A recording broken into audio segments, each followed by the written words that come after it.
श्री शिवाय नमस्तुभ्यम हर हर महादेव। नमस्कार दोस्तों, आप सभी का स्वागत है हमारे यूट्यूब चैनल में। दोस्तों 3 अगस्त 2025 यानी रविवार को पड़ रहा है सावन महीने की 10वीं तिथि।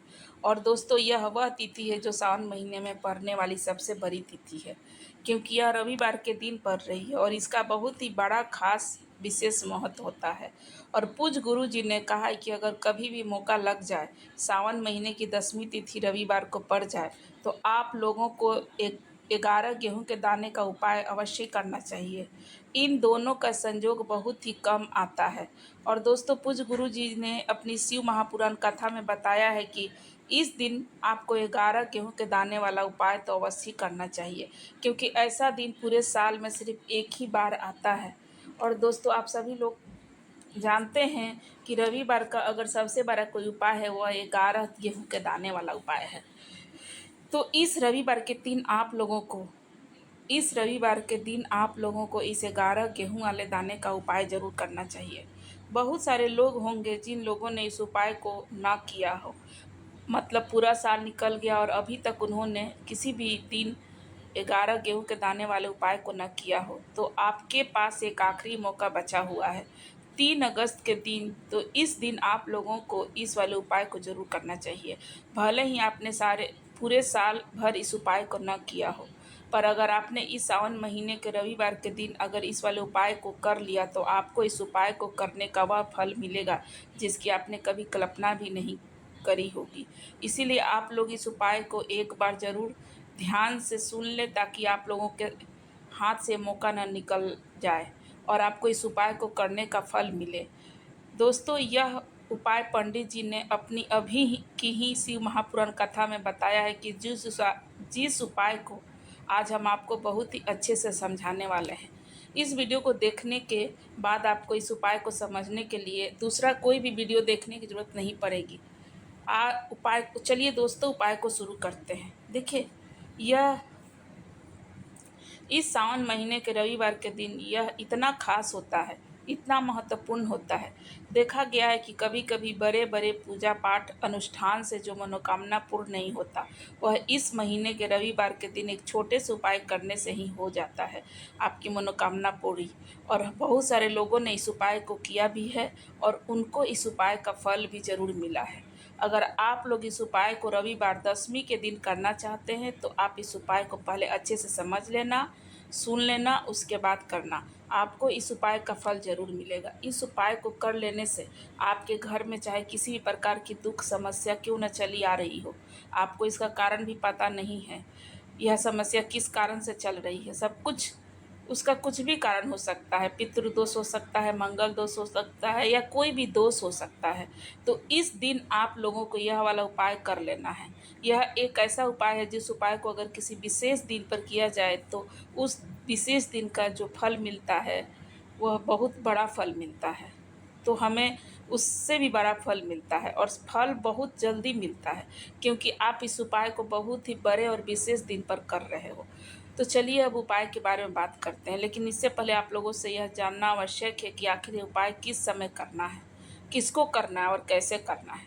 तो चलिए आगे अब वीडियो में आपको एक एक बात बताते हैं। दोस्तों उससे पहले अगर आप लोग हमारे चैनल पर नए आए हैं तो चैनल को सब्सक्राइब कर दें, कमेंट बॉक्स में श्री शिवाय नमस्तुभ्यम जरूर लिख दें। आज अपने वीडियो में बीच में नहीं काट छाट के वीडियो को ना देखें और बीच में आधा अधूरा ना देखें, पूरा शुरू से लेकर अंत तक इस उपाय को सुने समझें, उसके बाद अपने घर में इस उपाय को करें। तो दोस्तों इस 11 गेहूं के दाने वाले उपाय को हमें इस रविवार के दिन करना है। किसको करना है, किस समय करना है और कहाँ पे करना है, यह सारे सवालों का जवाब आपको इस वीडियो में मिल जाएंगे। और यह जो वीडियो देखेगा उसको 11 गेहूं के दाने वाला उपाय तो जरूर करना चाहिए, क्योंकि इस दिन 11 गेहूं के दाना का बहुत ही बड़ा और विशेष महत्व होता है। और जब बात आ जाए 11 गेहूं के दाने की, तो यह सोने पर सुहागा वाली बात हो जाता है और यह एक बहुत ही बड़ा उपाय हो जाता है इस सावन महीने का। अब सबसे बड़ा उपाय हो जाता है।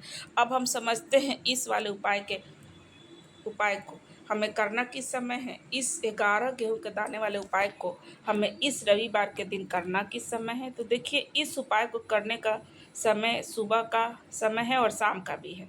अब देखिए यहाँ पर हम मुख्य रूप से सुबह का समय नहीं बोल सकते, क्योंकि 3 अगस्त रविवार दशमी के दिन और इस दिन प्रदोष काल को बहुत समय का बहुत महत्व होता है। बाकी अगर सुबह का समय भी करेंगे तो भी अच्छा रहेगा, इसमें कोई भी दिक्कत वाली बात नहीं है। चलिए जानते इस उपाय विशेष उपाय के बारे में। लेकिन उससे पहले एक प्रार्थना है, अगर आप नए मेरे चैनल पर नए आए हैं तो कमेंट बॉक्स में हर हर महादेव लिखें और चैनल को सब्सक्राइब करके वीडियो को लाइक ज़रूर कर दें।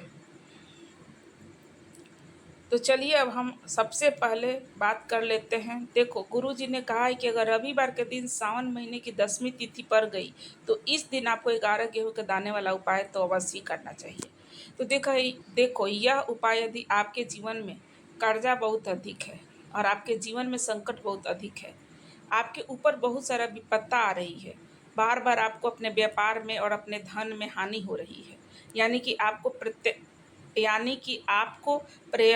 प्रत्येक कार्य में हानि हो रही है, तो आपको यह उपाय जरूर ही करना चाहिए।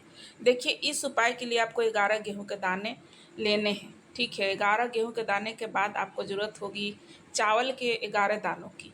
तो चावल के दाने 11 और गेहूं के दाने 11, और चावल के दाने खंडित नहीं होनी चाहिए। अब आप कहोगे कहाँ से लेने हैं, तो देखो आपको किसी भी किराना स्टोर पर गेहूं के दाने आपको आसानी से मिल जाएगी, जाकर वहाँ से ले लें। ठीक है, 11 गेहूं के दाने, 11 चावल के दाने, और साथ ही साथ आपको एक तांबे का लोटा लेना है। उस तांबे के लोटे में आपको जल भरना है। जल आपका शुद्ध घर का होना चाहिए, जो आपके मंदिर का जल होना चाहिए या तो रसोई घर से।